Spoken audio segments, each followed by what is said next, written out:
Étudier, obtenir un diplôme, trouver un bon emploi, tel est le rêve de beaucoup de jeunes en Mauritanie. Après de longues études universitaires ou dans des écoles de formation professionnelle ici ou à l'étranger, beaucoup peinent à trouver leur premier emploi. D'autres préfèrent frauder et grâce à leur réseau décrocher un poste qu'ils ne méritent pas.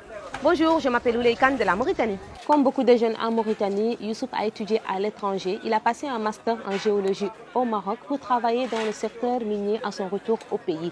C'est un domaine qui embauche beaucoup en Mauritanie, mais Youssouf peine à trouver un emploi, notamment parce qu'il manque de réseau, c'est-à-dire de bras longs. Il faut que je puisse connaître quelqu'un, c'est ce qu'on appelle ici en Mauritanie le bras long. Donc il faut que je connaisse quelqu'un qui connaît quelqu'un, qui va essayer au moins de laisser passer mon CV.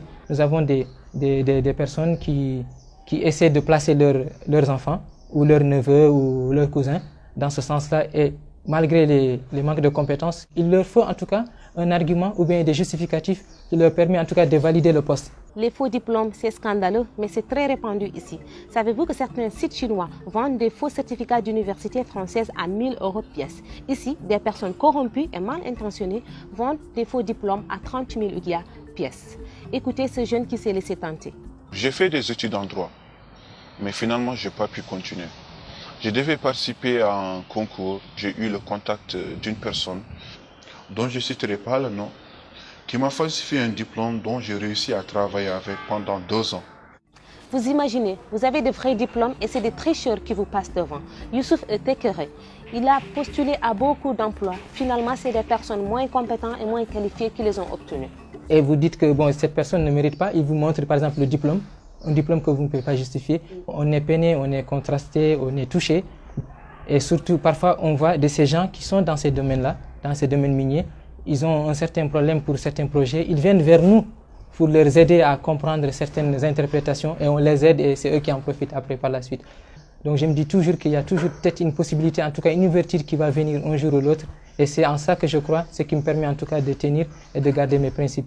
Mais certains n'ont pas la patience ni les moyens financiers d'attendre. Maître Choy est notaire. Il est diplômé dans une université française et il nous explique. Le début est très difficile. Pour mon cas personnellement, j'étais dans un gouffre de difficultés à mes débuts, mais je pense qu'avec la persévérance et la patience, on arrive. Pour certains cas. Pour d'autres, c'est quasiment indépassable. Donc on est tenté de retourner. En général, ce retour, il est définitif. Alors que ce n'était pas le cas. La personne qui est partie à l'étranger pour se former avait comme vocation de revenir dans son pays. Vous avez bien entendu, des jeunes compétents, diplômés, dégoûtés émigrent. Et les tricheurs restent ici avec de bons postes. Mais c'est un immense gâchis et c'est même très dangereux. Imaginez un médecin qui exerce avec de faux diplômes ou un haut fonctionnaire qui ne sait même pas rédiger un bon rapport. Si le pays est géré comme ça, mais c'est la catastrophe. Le gouvernement a décidé de briser le silence. Récemment, une commission a été mise en place pour lancer la chasse aux faux diplômes. 110 diplômes suspects ont été examinés, 30 ont été authentifiés. Plus de 2/3 de diplômes contrefaçon.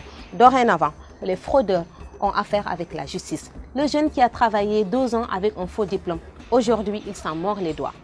Et finalement, j'ai été licencié parce qu'ils ont su que le diplôme était un faux. Aujourd'hui, je regrette cette situation. Et je continue mes études à l'université. Et si c'était à refaire, sérieusement, je ne le referai plus. Non seulement ce phénomène crée de la frustration chez les jeunes, mais il faut dire aussi que ceux qui ont entamé ce chemin le regrettent énormément.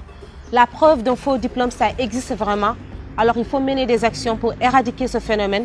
Nous devons reprendre le chemin de l'école pour avoir des vrais diplômes. Et chez vous, est-ce qu'il existe de faux diplômes? Est-ce que les vrais diplômes vous permettent d'avoir un bon emploi? Je vous donne rendez-vous pour un autre sujet sur les haut-parleurs. À bientôt.